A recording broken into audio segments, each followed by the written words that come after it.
మీరు ఎలా ఉన్నారు, ఏం చెయ్యాలి అనే విషయాలు మనం ధ్యానం చేస్తున్నాం. దేవుడు ఏం చేశాడు మనకి అంటే, యేసయ్య అన్నారు, నేను మీ పట్ల శ్రద్ధ కలిగి ఉన్నాను. నేను సంఘం పట్ల ఈ సంవత్సర కాలం అంతా కూడా ఒక శ్రద్ధ వహించాను. నేను నా శ్రద్ధ చూపిస్తున్నా మీ పట్ల. ఏ విషయంలో శ్రద్ధ చూపించావయ్యా నువ్వు అని మానవుడు ప్రశ్న వేస్తే ఆయన చెప్పాడు, నేను పోషించే విషయంలో శ్రద్ధ కలిగి ఉన్నాను. నేను పోషించడానికి ఎవరు లేకపోతే, కష్టకాలంగా ఉంటే, కరువు కాలంగా ఉంటే, ఇబ్బంది కాలంగా ఉంటే నేను నిన్ను శ్రద్ధ వహించి నిన్ను పోషించాను. ఏ పోషణ? ఒకటి శ్రేష్టమైన ఆహారం, రెండోది మధురమైన ఆహారం. శ్రేష్టమైన ఆహారమేమో శరీరానికంట, మధురమైన ఆహారమేమో హృదయానికంటే. యేసయ్య హృదయానికి శరీరానికి ఆహారం ఇచ్చి నిన్ను పోషించాడు, హృదయాన్ని బలపరిచాడు, తృప్తిపరిచాడు. ఎందుకంటే నీవు యేసుక్రీస్తు ప్రభువును ఫలించాలని, ప్రకాశించాలని, సొగసు కలిగి ఉండాలని, యేసులోకి రావాలని ఏ తక్కువ చేయకుండా ఈ సంవత్సర కాలం యేసు ప్రభుల వారు నిన్ను ప్రేమించి పోషించినట్లుగా నేను నమ్మాను. రెండోది ఏంటంటే శ్రద్ధ అంటే, నువ్వు పడిపోకుండా, తొట్టులకుండా నీ చేయి పట్టుకుని నేను నడిపిస్తూ వచ్చాను. అనేక సార్లు పడిపోతూ వచ్చావయ్యో, పడిపోయావు, నువ్వు పడిపోతూనే ఉన్నావు. లేపిన వాడయ్యాడయ్యో, నేనే పరలోకంలో నుంచి భూలోకానికి దిగి వచ్చి శ్రద్ధ నిలిపాను నేను, శ్రద్ధ చూపాను నేను. నిన్ను పడిపోకుండా పట్టుకుని నా చేతితో నేను నడిపిస్తూ వచ్చావు. ఇప్పుడు దాకా ఈరోజు మనం నడుస్తున్నావంటే, ఇలా ఉన్నావంటే యేసుక్రీస్తు ప్రభువుల వారు నీ చెయ్యి పట్టుకొని పడిపోకుండా, తొట్టులకుండా, జారిపోకుండా, చితిపోకుండా ప్రతిరోజు యేసు ప్రభువుల వారు మనందరూ కూడా హస్తాలతో ఆయన చేతితో మనం పట్టుకొని నడిపించిన కారణం చేత డిసెంబరు 30 తారీఖు వరకు సంవత్సర కాలం క్షేమకరంగా ఉన్నామండి. అని వేసన్నాడు, నా శ్రద్ధమయ్యా, నేను ఎలా శ్రద్ధ వహించాను, నేను నా వల్ల మీరు అందరూ కూడా పడిపోకుండా నిలబడ్డారయ్యా అని చెప్పాడు. మూడో దానిలో ఎందుకు శ్రద్ధ ఏ విషయంలో శ్రద్ధ చూపించాలంటే, మీరందరూ వెండి పాత్రలు లాంటి వారు. వెండి విమోచించాలని గుర్తు నేర్చుకున్నాం. వెండి విమోచించబడింది ఎవరంటే పరిశుద్ధులు, యెహోవా చేత విమోచించబడిన వారు అని వారికి పేరు పెట్టబడను అని చెప్పబడింది. ఈ పరిశుద్ధులు అనబడే ఈ పరిశుద్ధ వెండి పాత్రలో పరిశుద్ధులు పడే మార్పు చెంది, రక్షణ పొంది, బాప్తిజం పొంది, పరిశుద్ధంగా ఉంటూ యేసు బిడ్డని అని చెప్పుకుంటాం. మీలో మస్తు కలిగి ఉండాను. మొదట ఆయన పరిశుద్ధపరిచాడు, వెండి చేశాడు. అది వెండి పరిశుద్ధ గుర్తు, విమోచన గుర్తు. ఆ వెండితో ఉన్న నిన్ను విమోచిస్తే వెండిగానే ఉంది, పరిశుద్ధంగా ఉంది. ఆ వెండి విమోచన గుర్తు దేవుడు విమోచించి నీ పరిశుద్ధమైన పాత్ర చేశాడు, పరిశుద్ధంగా చేశాడు, విమోచన చేశాడు. విమోచించబడిన నీ జీవితంలో, విడిపించబడిన జీవితంలో, పరిశుద్ధ పట్ల నీ జీవితంలోకి ఏమొచ్చిందంటే మస్తు కలిగాను. ఎందుకు వచ్చినాయో? విమోచించబడ్డ వాళ్ళే కదా, వెండి కదా నువ్వు, వెండి పాత్ర కదా నువ్వు. ఎన్ని పాత్రలోకి విమోచించబడి, రక్షించబడి, పరిశుద్ధంగా జీవిస్తావు. ఈ జీవితంలోకి మస్తు ఎలా వచ్చింది? రావడానికి కారణం ఏంటి? యేసయ్య రాత్రి మనతో స్పష్టంగా మాట్లాడారు. నీ మస్తు నీకు అసహ్యం అనిపిస్తుందట, నీ మస్తు నీకు అసహ్యపడిపోయినా యేసయ్య అన్నాడు, అది మస్తుతో ఉందయ్యా, మస్తు కలిగి ఉందయ్యా. ఆ మస్తును చూస్తుంటే నాకు అసహ్యంగా ఉందయ్యా అన్నాడు యేసయ్య. దేవుని పట్టణం అనబడేది వెండితో చమకు పోల్చబడింది, పరిశుద్ధమైనది. ఈ మనిషికి దానిలోనికి, ఈ పాత్రలోనికి మస్తు కలిగి ఉంటే నీ మస్తు అంతా తీసివేయడానికి నా దేవుడు తన చేతిని చాచి ఉంచాడు అని నేర్చుకున్నాం. ఎవరు కదా? పాపికి పట్టిన మస్తు కాదు ఇది. పాపికి పట్టిన మస్తు కాదు, పరిశుద్ధంలో ఉన్న మస్తు ఇది. ఈ వచించబడిన వాళ్ళ మస్తుందట. పాపి కూడా మస్తు వేరు. పాపి కాబట్టి మస్తు దాంట్లో. విమోచించబడిన వాళ్ళు కూడా మస్తు ఉంటే విమోచన విలువేది, విమోచన విలువేది. నీ పరిశుద్ధపరచడం యేసు రక్తానికి విలువేది. యేసు ప్రభువుల వారు తన పవిత్ర రక్తాన్ని కాచి విలువ పెట్టి కొన్ని నీ పరిశుద్ధపరిస్తే నీ జీవితం మస్తు పెట్టుకుని మళ్ళీ పెట్టుకుని యేసు బిడ్డ చాలా అయిపోతుంటే యేసు అవమానం కాదా? యేసు సిగ్గు కాదా? నీ పవిత్ర బట్టి, నీ జీవితాన్ని బట్టి యేసు అన్నాడు, నేను చూస్తే మీ లోపల వస్తుందయ్యో వెండి గిన్నెలో మస్తు కలిగి ఉండను, పరిశుద్ధ పాత్రలో మలిన కలిగి ఉండను. ఈ సంవత్సరం ఒకవేళ నీ పరిశుద్ధ జీవితంలోకి ఒకవేళ మళ్ళీ వస్తే, మళ్ళీ పరచబడితే, మాలిన్యం వస్తే, పాపం ప్రవేశిస్తే ఆలోచించాలి. అయ్యో విమోచించబడ్డా కదా నేను, నీ కుమారుడు కదా నేను, నీ బిడ్డలు కదా నేను, నీ సంఘం కదా నేను, మరి నాలో ఎందుకని మస్తు వచ్చిందంటే నీ అవిధేయత వలన మస్తు కలిగింది. అది వేసాను తెలుసా?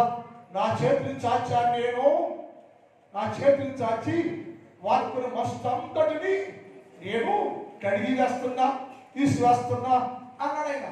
వారి కలిగి మస్తు అంత నేను, వారి లోపల మస్తు అంత మరొకసారి నీ మస్తు అంత తీసేయాలనుకున్నాడు. ఈ సంవత్సరం ఆఖరిలో ఇప్పుడు ఆలోచించాయి. ఒకవేళ జీవితంలోకి నీ విధేయత బట్టి, అవిధేయత బట్టి, లెక్కలే జీవితం బట్టి నాకేంటే అని ఒకవేళ తొట్టులిపోతే, పాడైపోతే, చెడిపోతే, నీ జీవితంలోకి మస్తు కలిగి ఉంటే ఈ సంవత్సరం ఆఖరిలో ఇప్పుడైనా ఏడవాళ్ళను ఎస్ఐయా నాలో మస్తు వచ్చింది, నాకు అర్థమవుతుంది, అయ్యో నాలో మస్తుంది, నాకు అర్థమవుతుంది. ఆ మస్తు కొనే ఉంటే, ఆ మళ్ళీ కొనే ఉంటే కొత్త సంవత్సరంకి వెళ్తే కొత్త దీవులు నాకు రాదయ్యా, కొత్త దీవులు నాకు రాదయ్యేసయ్యా.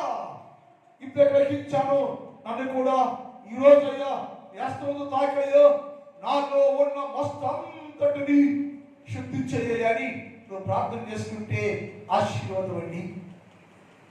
అలా కాకుండా ఎట్లా చెబుతాను అడిగా అనుకుంటే ఏం చెప్తాను? 100 ఏళ్ళు అయిపోయింది జీవితంలో. ఏం మార్పు వచ్చింది? నేనంట తల్లికి మార్పు ఉండాలి, తండ్రికి మార్పు ఉండాలి, అప్పుడే బిడ్డ మారుతారు.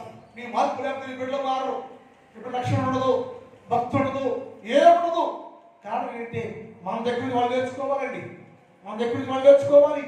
నేర్పేవారుగా ఉండాలి, నువ్వు పరిశుద్ధంగా ఉండాలి, నువ్వు పవిత్రంగా ఉండాలి, యేసుని కలిగి ఉండాలి. ఒకవేళ ఇప్పుడు దాకా కుటుంబ వ్యవస్థలో, కుటుంబాల్లో తల్లికి, తండ్రికి, బిడ్డలకు, కుటుంబాల్లో పరిపూర్ణ రక్షణ, మార్పు మనసు లేకుండా ఇంకా లోకస్తులుగా ఉంటే, మలిన కలిగి ఉంటే, మస్తు కలిగి ఉంటే ఈ సంవత్సరం ఆఖరిలో సరే నీ కుటుంబాలు శుద్ధించబడును గాక, మార్చబడును గాక, పరిశుద్ధపరచబడును గాక. మన సంఘం అంతా దేవుని సన్నిధిలో పరిశుద్ధ సంఘంగా ఉండాలి. నా కోరిక అది. ఏ సంఘం వచ్చి ఇదే సంఘం అనకూడదు. మా సంఘం చూసి, ఆ సంఘం చూసి ఇది పరిశుద్ధ సంఘం అయ్యో, భక్తిగా సంఘం అయ్యో అని అనేక కొనియాడబడాలి. అది నా తప్పున, నా ఆశ, నా శ్రద్ధ. మీరు కూడా వేసేవాడు నేను శ్రద్ధ కలిగి ఉన్నాను, సంఘం కూడా శ్రద్ధ ఉన్నాను. ఏంటి శ్రద్ధ అంటే నీ మస్తంతా తీసివేసి నిన్ను నేను పరిపూర్ణ పరిశుద్ధిగా చేయాలనుకుంటున్నావయ్యా అన్నాడు. కానీ మస్తు కలిగి కూడా ఏం చేయాలంట? మస్తు కలిగి చేసేవాడు, మస్తు కలిగిన వాడు రాయ్యా అన్నాడు. మస్తు కూడా ఏం చేయాలంట? ఏం చేసినట్టు మస్తు ఏం చేసినట్ట? వారందరూ మస్తు కలిగిన వాడు హృదయపూర్వకంగా యెహోవాను బతిమాడుకోక. ఎక్కడ బతిమాడాలి? వేసేది దేవుని సన్నిధికి వచ్చి, శుద్ధీకరణ గుడికలోకి వచ్చి, ఈ గుడిలోకి వచ్చి ఏసయ్యా సంవత్సరం అంతా జీవించవయ్యా, మనిషినయ్యో, మానవునయ్యో, మాటలోనో, తలంపులోనో, ఉద్దేశాలు జారిపోయినాయో, పొరపాటైపోయినాయో, పాప అయిపోయినాయో, క్షమించయ్యా, శుద్ధీకరించాలి. ఈ శుద్ధీకరణ కొడుకులో ఏంటంటే హృదయపూర్వకంగా యేసు ప్రభువు వారిని బతులాడుకోవాలి. యేసయ్యా క్షమించయ్యా, శుద్ధి చేయయ్యా, అవుచయ్యా, కొత్త సంవత్సరానికి నన్ను కొత్త పాత్రగా చేయయ్యా, కొత్త వ్యక్తిగా చేయయ్యా, కొత్త జీవితాన్ని అయ్యా. కానీ యేసు ప్రభు దగ్గర హృదయపూర్వకంగా ఆయన్ని బతులాడుకోవాలంటారు. కానీ మాట ఒకసారి ఏం చేశారు అమ్మా? హృదయపూర్వకంగా బతులాడుకోకుండా మంచాల మీద పండుకుని కేకలు వేస్తారంట. ఏం చేస్తారంట? కొంతమంది ఏమో తాగి కేకలేస్తారు, కొంతమంది తిరిగి కేకలేస్తారు, కొంతమంది ఇంట్లో పిల్లలు కేకలేస్తారు, భార్యలు కేకలేస్తారు, టీవీ చూస్తే కేకలేస్తారు. ఈ టీవీ గొడవలు టీవీ విడిచిపెట్టి వదలడం లేదు. అదే నేను కొనుక్కున్నావా టీవీని మన దమ్మంటా పుట్టి అన్నారు. చచ్చిపోతే ఏంటి పరిస్థితి? అది పేరు పెద్దనుకో ఒక టీవీ ఒక దమ్ముని బతుకు పరచుకున్నాను అని అన్నాడు. ప్రార్థించేంటి రాదంట. ఎక్కడంట? మంచాల మీద పడుకున్నారట. మంచాలు పడుకుని కేకలు వేస్తున్నారట. కేకలు వేస్తూ ఏం చేయాలి? మంచాలు తిరిగి మందిరానికి వచ్చి సన్నిధికి వచ్చి సన్నిధిలో మోకాలు వేసి, దేవా మస్తుందయ్యా నా జీవితంలో, మళ్ళీ ఉందా నా జీవితంలో, వంగాడుందయ్యా, వంగాడు ఉన్నా కానీ ఏ మార్పు లేదేసయ్యా. ఇప్పుడైనా 2025వ సంవత్సరం వచ్చిందో ముగిస్తుందయ్యా, ఇప్పుడైనా నాలో ఉన్న మస్తు అంతరించాయి. యేసు ప్రభు దగ్గర హృదయపూర్వకంగా ప్రార్థించేయాలి. కానీ ప్రజలంట అలా చేయకుండా మంచం మీద పడుకొని కేకలు వేస్తూ విసర్జించేసి ధాన్యం తెచ్చుకుని, మట్టిని తెచ్చుకుని, మాంసం తెచ్చుకుని, వండుకుని తింటూ ఎంజాయ్ చేస్తున్నారంట. ఏం చేయాలి? మనం తినాల్సింది మాంసం తినాల్సిందే, మాంసం తినాల్సింది, మందు కూడా తాగాల్సింది. అందరూ అక్కలు పొద్దున అడిగే ప్రార్థన, అయ్యా తాగిపోతులు మార్చయ్యా అంటున్నాడు పాపం. మనమేమో మనసు మీద పడుకుని మందు కొట్టేసి మాంసం వండి తినేసి కేకలేస్తావు. ఇంట్లో నువ్వు నీ కేకని పక్కన ఇవ్వబడుతుంది, నీ కేక ఇవ్వబడుతుంది, రొంపుతుంది. అన్నాడు, నేను వారి పట్ల శ్రద్ధ కలిగి ఉన్నాను, ఆ కుటుంబం మార్చాలని శ్రద్ధ కలిగి ఉన్నాను, ఆ కుటుంబం పోషిస్తున్నాను నేను, ఆ కుటుంబాన్ని కాపాడాను నేను, ఆ కుటుంబం దీవించాను నేను. కానీ వారైతే నా ఇంటికి రాలేక హృదయపూర్వక పడుకోకుండా ఇంకా పాపంలోనే మంచంలో పడుకొని తాగి కేకలు వేస్తున్నారయ్యా. అలా చెయ్యొద్దయ్యా, అలా ఉండొద్దయ్యా, మారయ్యని నేను వారికి గుర్తు నేర్పానయ్యో. అలా ఉండొద్దయ్యో, అలా చెయ్యొద్దయ్యో, అది తగదయ్యో, తప్పయ్యని అన్నాడు. నేను వారి దగ్గర వచ్చి వారితో మాట్లాడి వారికి నేను గుర్తు నేర్పానయ్యా. ఎవరికి? దేవుని దగ్గర ఇచ్చారన్నా చేయకుండా, ప్రార్థన చేయకుండా, మార్పే లేకుండా, మార్పడిసే లేకుండా, లోక సంబంధిగా ఉండి లోకంలో జీవిస్తున్న వారికి యేసయ్య అన్నాడు, అయ్యా మార్చుకోండి అయ్యా, మారండి అయ్యా, సమయం లేదయ్యా, రాబోదయ్యా, నువ్వు త్వరగా రాబోతాడు. వచ్చేసరికి అందరూ పరిశుద్ధులుగా ఉండాలయ్యా. మార్పు చెప్పండి రెండయ్యాని నేను వారికి బుద్ధి నేర్పాడ. నేను వారికి ఏంటంట? నేను వారికి బుద్ధి నేర్పాడు. వేసయ్యా ఎవరు నేర్పాడా? వారికి బుద్ధి నేర్పాడు. అయ్యా ఈ జీవితం అడగయ్యా, ఈ బతుకొద్దయ్యా, చాలుకి చేసుకుని చాలయ్యా, వారికయ్యా మార్చుకయ్యా అని వెంబడించాలని నేను వారికి బుద్ధి నేర్పుతుంది. కానీ వారు నా మీద నేను చేసే బోధకి, నా ఉపదేశాన్ని అంగీకరించకుండా, నా బోధనకు అంగీకరించకుండా, నా మాటలు లోబడుకోకుండా నేను వారికి బుద్ధి నేర్పి, శ్రేష్టమైన సందేశాలు నేర్పి, వాక్యం నేర్పి వారు జీవిస్తూ ఉంటే వారు నా మీద నేను నేర్పే బుద్ధికి లోబడకుండా దుర్యాలోచన చేస్తున్నారయ్యా. యేసయ్య మీద ఆనాటి కాలంలో యేసు అన్నాడు, శాస్త్రులారా పరిసయ్యులారా పైన కడుక్కున్నారు మీరు, లోపలే కడుక్కోలేదా అన్నారు. మీ పైకే మారారు మీరు, లోన మారలేదు. లోనంతా వస్తుంది, లోన భయం ఉందయ్యో, పైకి మాత్రం త్వర కలిసిపోతున్నారయ్యో, లోపలి కిందయ్యా లోపలయ్యా మస్తు మస్తు మలుతో తోపుతూ ఉన్నాయి అన్నాడు. ఆ మాట చెప్తే వారు ఆయన మీద సడుక్కున్నారట. అది నేను వారి బుద్ధి చెప్పగా, బుద్ధి నేర్పగా, వీళ్ళు మార్చుకోకపోగా యోచన చేసి అని రాయబడింది. అందుకని ఏమంట, అందుకు వారు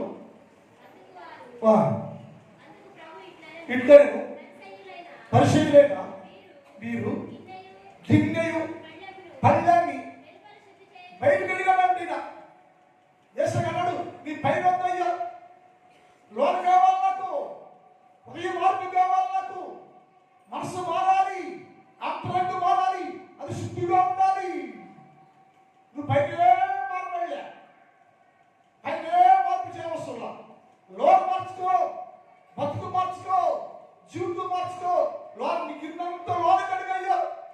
కానీ మనుషుడు కింది పైన కడిగాడు కానీ నీ అంతరంగం అంతా తోపుతోటి మల్లెలతోటి మస్తుతో ఉందయ్యా. మస్తు గల మనుషుడా, ఇప్పుడైనా లేవు నీ మస్తుని కడిగి వేసుకయ్యా. నేను రెడీగా ఉన్న కడిగేయడానికి నా హస్తం చాచానయ్యో, నీకు కలిగిన మస్తు అంతా తీసివేసి నీ పరిశుద్ధుడిగా పవిత్రుడిగా చేయడానికి నేను సిద్ధంగా ఉన్నానయ్యా అని చెప్పాడు. అందుకని యేసు అన్నాడు, మీరందరూ ఏం చేయాలంటే దేవుని దగ్గర ప్రార్థన చేసేవారుగా ఉండి మా జీవితాల గురించి ఆలోచన చేయాలి. మనకు మా మార్పులు కనుకో, నేను మారలా, నేను మారవలసలేదు, నేను ఏం చేస్తా నా కొడుకు తెలుసు, నా కొడుకు తెలుసుగా. నేను మా అమ్మాయిని గుడికి వెళ్ళి అమ్మాయి అనుకో, నువ్వు టీవీ చూడు వెళ్తాను అంటది. నీ మాట ఉంటుంటాడు, అది గమనించాలి. ఏం చెప్తున్నామో ఈ జీవితం నాకు తెలియాలకి నువ్వు సరిగా ఉన్నాడు, సరి చెప్పాలి.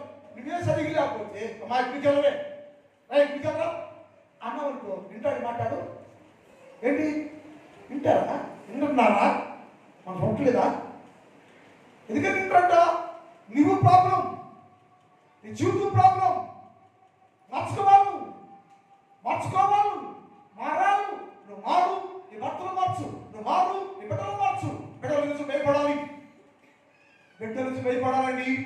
కొడుకైనా కూతురైనా నుంచి భయపడాలి. కొడుక్కి 1,00,000 రూపాయలు జీతం, నా కోళ్ళకి 70,000 రూపాయలు జీతం. నన్ను చూస్తే గడగలాడిపోతే బయటకు వచ్చే మాట్లాడక అవకాశం ఉండదు.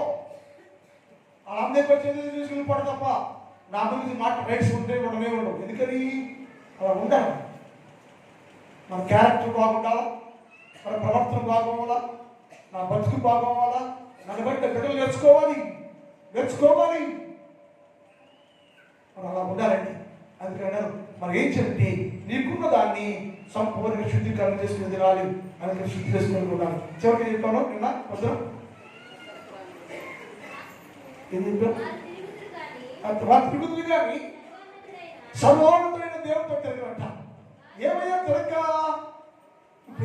అన్నాడు. ఒకటేమో ఆయన ఏంటో చెప్పాడు, సత్తు చూపించాలని చెప్పాడు. రెండోదేమో ప్రజలు ఎలా ఉన్నారో చెప్పాడు. ఎలా ఉన్నారంటే కుప్ప కూలిపోయినట్ట. ఏం చేయాలి అంటే యేసు అన్నాడు, ఎక్కడ కుప్ప కూలిపోయావో, కుప్ప కూలిపోగా ఏమైందంట, మనిషి నడుస్తున్నాడు, పడిపోయాడు. ఏమైంది? నడుస్తున్నాడు, పడిపోయాడు. ఏమవుతుంది? తాగాడు ఆయన, రోడ్డు నడుస్తున్నాడు, పడిపోయాడు. ఏమైంది? ఏమవుదా? ఎప్పటి పెట్టలేదు, తెలియదు. ముళ్ళంతా పాడైపోయింది, బట్టలన్నీ దెబ్బలకే రాక బట్ట పాడైపోయింది, సొక్క పాడైపోయింది, పంచి పాడైపోయింది, గురికైపోయింది. ఎవడుతాడు ఇంటికి వెళ్తే? అందుకని ఏమిటంట, పడిన వెంటనే వాడి వస్త్రం మురికైపోయింది, వాడి శరీరం మురికైపోయింది, వాడి మనసు మురికైపోయింది. ఎక్కడ పడిపోయాడు? అతను పాపంలో కుప్పకులేను విశ్రయాలు. నీవు పాపం చేద్దావు, నీవు కూలిపోయావయ్యా. పరిశుద్ధుడా, క్రైస్తవుడా, విశ్వాసులారా, నీవయ్యా పాపంలో కుప్ప కూలిపోయావు. కింద పడగానే శరీరం బలమైపోయింది, వస్త్రం బలమైపోయింది, నీ మనసు బలమైపోయింది, నీ జీవితం బలమైపోయింది. చూచాకి అసహ్యపడిపోయావేమో. యేసు అన్నాడు, ఎక్కడకు పువ్వులిపోయావో, దేవులకు పువ్వులిపోయావో అక్కడి నుంచి లేవాలి. పాపలకు పువ్వులిపోయావో, త్రాగులకు పువ్వులిపోయావో, నష్టాలకు పువ్వులిపోయావో, ఎదురసకు పువ్వులిపోయి ఉంటే రాత్రి అన్నాడు, గొప్ప పువ్వులు ఏం చేయలేదు చెప్పడు. గొప్ప కూలిపోయి నీవు పాపములో గొప్ప కూలను ఏం చేయంటే దేవుడితో తిరగాలట. దేవా, ఇప్పుడు దాకా నేను పాపంలో గొప్ప కూలిపోయానయ్యో, పాపంలో బలివైపోయానయ్యో, నాకు అర్థం కాదయ్యో, దయచేసి క్షమించని. నువ్వేంటంటే గొప్ప కూల స్థలంలో నుంచి, పడిపోయిన చోట్ల నుంచి నువ్వేం చేయంటే లేచి దేవుని తట్టు తిరుగు. తర్వాత మాటలు సిద్ధపరచుకొని తిరుగుడి. మీరు ఏం చెప్పాలి? తిరిగి వచ్చే చెప్పంట. అందరూ శుద్ధీకరణ కోరిక ముగిస్తున్నాం. ఏం చెప్పాలి దేవుడికి? మీరు ఏం చెప్పాలి? ఏం చెప్పాలని అంటే చెప్పమ్మా, మా పాపములన్నిటినీ మా పాపాలు పరిహరించయ్యా అని చెప్పాలంట. ఉన్నమాట ప్రజలందరూ దిగి కుప్పకూలి పాపంలో కుప్పకూలిపోయారు. నీవు పాపంలోంచి లేచి సరి చేసుకుని చూసుకుని పాపంగా ఉంటే, పాపంలో ఉంటే, పాపిగా ఉంటే, రోడ్డుగా ఉంటే, అసహ్యం ఉంటే 2025 సంవత్సరం డిసెంబర్ 30 దాకా నీ జీవితం అసహ్యంగా ఉంటే, మార్చుకోలేకపోతే చూసుకో, కుప్పకూలిపోయావు. నువ్వు పాపంలో పడిపోయావు, పాపంలోనే ఉండవు, కుప్ప కూలిపోయావు. లేచింది అంటే దేవుడితో తిరిగి దేవుడి దగ్గరికి వచ్చి ఏం చేయంట? అయ్యా, మా పాపములను పరిహరించయ్యా అని ప్రార్థన చేయాలట. మా దగ్గర ఏం లేవయ్యా దేవుడికి, అదే ఏమి లేవయ్యా దేవుడికి, ఎట్లకు పోతున్నా మా పెదాస్తున్నావయ్యా మేము, మా దగ్గర ఏం లేవుటాకి, అంత కోల్పోయా నేను, అంత కోల్పోయా నేను. అయ్యో ఏం లేదు ప్రభు, వస్తున్నాయి నేను వచ్చాయో, నీ పాపనయ్యో కరుణించయ్యో, క్షమించయ్యో, మన్నించయ్యని యేసు దగ్గరకు వచ్చి దేవుని దగ్గర తిరిగి దేవా నన్ను క్షమించయ్యని యేసు దగ్గర ప్రార్థన చేసుకుంటే ఎక్కడ ఏడగంట తెలుసా? అయ్యా నాకు వెండి లేదయ్యో, బంగారం లేదయ్యో, ఎట్లు బదులుగయ్యా, ఏమి ఇవ్వలేదయ్యా, నా పెదాలు అయ్యా, పెదాలతో కనపరుస్తున్నాయ్యా, పెదాలు తొడుగుతున్నాయో, పెదాలు ఇస్తున్నాయో, క్షమించేసాయని నీ పెదవులతోటి హృదయంతోటి యేసు క్రీస్తు ప్రభుల వారిని దర్శించి ఒప్పుకొని ప్రార్థన చేస్తే నా దేవుడు నీ జీవితాన్ని పరిపూర్ణ శుద్ధీకరణ కలుగు చేయునుగాక. ఎప్పుడైతే పాపి అని గ్రహించామో వాడు అన్నాడు, తిరిగి దేవుడి దగ్గరికి వస్తే దేవుడు చెప్పాడు, లేచి నాటికి వచ్చావు కదా, నా తట్టు తిరిగావు కదా, ఏం చేయాలి చెప్పాడు. ఏం చేయాలంటే నా తట్టు తిరిగి నీ పాప పరిహారం కోసం ప్రార్థన చేయాలి. పాపము పరిహారం కోసం ప్రార్థన చేసుకో. రాత్రి కాలంలో నీవు నేను కూడా ఏం చేయంటే, నీ పాపాలు ఉంటే, నీ జీవితంలో పాపం ఇంకా ఉంటే క్షమించయ్యా, మన్నించయ్యా. కొత్త సంవత్సరం రాబోతుందయ్యా, అందులో ఎవరయ్యాను ఇక నేను పాపని వండుకోవయ్యా. తెలియక ఒకవేళ ఏదైనా చిన్న పొరపాటు చేసి ఉంటే, చిన్న పాపం చేసి ఉంటే, పెద్ద పాపం చేసి ఉంటే క్షమించయ్యా అని ప్రభు దగ్గర పాప పరిహారం కోసం ప్రార్థన చేస్తే యేసు అంటాడంట, ఎవరైతే అలా వచ్చి దేవుడితో తిరిగి దేవుడిని మోకరించి పశ్చాత్తాపంతో ప్రార్థన చేస్తూ ఉంటే యేసయ్య వాగ్దానం మీకా గ్రంథం 7వ అధ్యాయం 18-19 మీకా 7:18 అమ్మా, తన స్వాస్థ్యములో అందరి దోషాన్ని నా పాపాన్ని పరిహరించయ్యో అని ప్రార్థన చేస్తే, నా పాపాన్ని పరిహరించయ్యో అని ప్రార్థన చేస్తే యేసయ్య వాగ్దానం చేస్తా. యేసయ్య అన్నాడు, ఇదిగో మీరు శోషించిన అందరూ దోషంతో మీలో ఉన్న ప్రతి దోషాన్ని ప్రతి పాపాన్ని నేను పరిహరిస్తున్నానయ్యో, తీసుకొస్తున్నాను. నేను నీ కిందిలో నుంచి మస్తంతో, నీ పాటలో ఉన్న మస్తంతో నేను తీసుకొస్తున్నా. శుద్ధులు ఏమవుతున్నా? ఎందుకు చేస్తావు అంటే నా దగ్గర వచ్చి ప్రభు నా పాపాన్ని పరిహరించాలి. పశ్చాత్తాపంతో కన్నీరు కలుస్తుంది కాబట్టి నేను నీ ప్రతి పాపమును పరిహరించి వారు చేసిన అతిక్రమాలకి వారిని క్షమించాడట. అతిక్రమం తుడిచివేసి పాపాన్ని క్షమించేసి నేను పవిత్రపరిచి కొత్త వ్యక్తిగా చేయటకు దేవుడు సిద్ధంగా ఉన్నాడు. రాత్రి కాలంలో ఈ ముగింపు గుడికలో నీలో పాపం ఉందా? నీ పాత్ర పవిత్రంగా ఉందా? వెండి పాత్ర వేయలేము దాని మళ్ళీ వచ్చిందా? ఒకవేళ మళ్ళీ పరచబడితే రాత్రి దేవుడి దగ్గర వచ్చి, దేవా కుప్ప కూలిపోయినా నేను నా మీద పాప ప్రభుత్వం చేస్తున్నాయ్యా, పాపం మాలేకపోతున్నాయ్యో, క్షమించ నేను పాపిగానే మల్లెముతోటే భ్రష్టత్వంతోటే కొత్త సంవత్సరం వెళ్ళకూడదయ్యా. ఈ సంవత్సరంలోనే ఈ శుద్ధి గల కొడుకులోనే తాకయ్యో, శుద్ధి చేయయ్యా, బాగు చేయయ్యా, పవిత్రపరచయ్యా, నా దోషాన్ని కడిగేయ్యా, నా పాప పరిహరించయ్యా, కొత్త పాత్ర చేయయ్యా అని నువ్వు ప్రార్థన చేస్తే ఇప్పుడే నయేసయ్యా ఆ హస్తాన్ని చాచి నువ్వు తాకపోతున్నాడు. ప్రార్థన చేద్దాం. ప్రకటించండి ప్రార్థన. ఈ వాక్యానికి అర్థమైతే ఒక్క నిమిషం ఒకడేసి దేవునితో మాట్లాడు. యేసయ్యా నాతో మాట్లాడావు, నేను వెండి పాత్రని విమోచించబడిన వారిని లోకంలో ఉన్నాను కనుక ఎక్కడో జారిపోయా, పడిపోయినయ్యా, మళ్ళీ పరచబడ్డాను, మళ్ళీ వచ్చి పడిపోయింది, నాలో మళ్ళీ ఉందేసయ్యా, క్షమించయ్యా నా మళ్ళీ వంట తీసేయ్యా, నాలో ఉన్న ప్రతి మలినాన్ని కడిగివేయ్యా, శుద్ధి చేయయ్యా, బాగు చేయయ్యా, ఆత్మతో నింపయ్యా, ఆత్మాభిషేకం చెయ్యి, పరిశుద్ధ పాత్రగా చెయ్యి, ఇప్పుడే తాకయ్యా అని ప్రార్థన చేసుకోమ్మా. యేసయ్యా ఇప్పుడే దర్శించిపోతున్నాను. కొత్త సంవత్సరంలోకి కొత్త పాత్రగా, కొత్త ముద్దగా, కొత్త జీవితాన్ని ఇచ్చి యేసయ్యా నిన్ను సంపూర్ణ విశ్వాసిగా నిన్ను నీ కుటుంబాన్ని దీవిస్తూ, నిన్ను నీ భర్త దీవిస్తూ, నిన్ను నీ బిడ్డను దీవిస్తూ, నీ కుటుంబానికి చాలా మేలు దీని ఆశీర్వాదంతో ఇవ్వటానికి యేసయ్యా ఇష్టపడుతున్నాడండి. అందుకని రాత్రి కాలంలో అందరూ ప్రార్థన చేసుకోండి. అందరూ ప్రార్థన చేసుకోండి.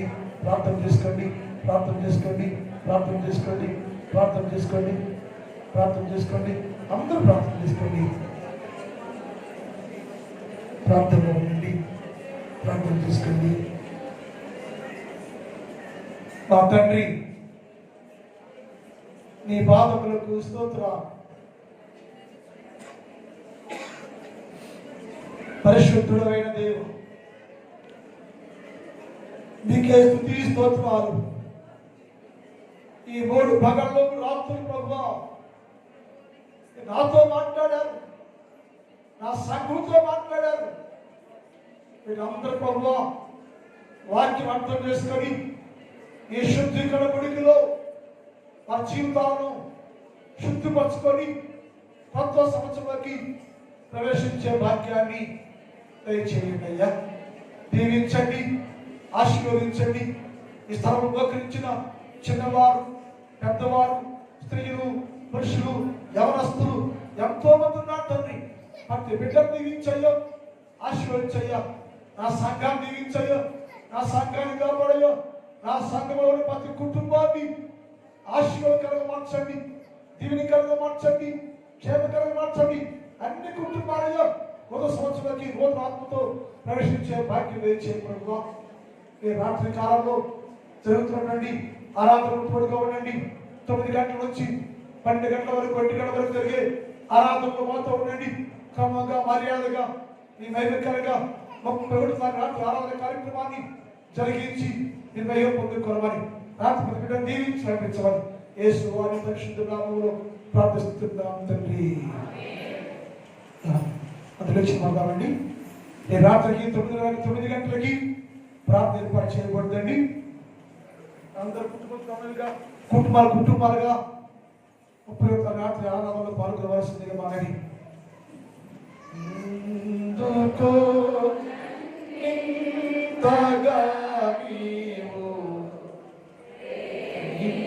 ఇచ్చితివో దేవా అందుకో దీన స్తుతి పాత్ర హల్లెలూయా యేసయ్యా హల్లెలూయా యేసయ్యా నా ప్రభువా నగరుని వైనాకు నా శోభం నాపై నలిగి వేలాడితివి నాకు చాలిన నా స్థానములో నీవే నాకు చాలిన నా స్థానములో నీవే హల్లెలూయా యేసయ్యా హల్లెలూయా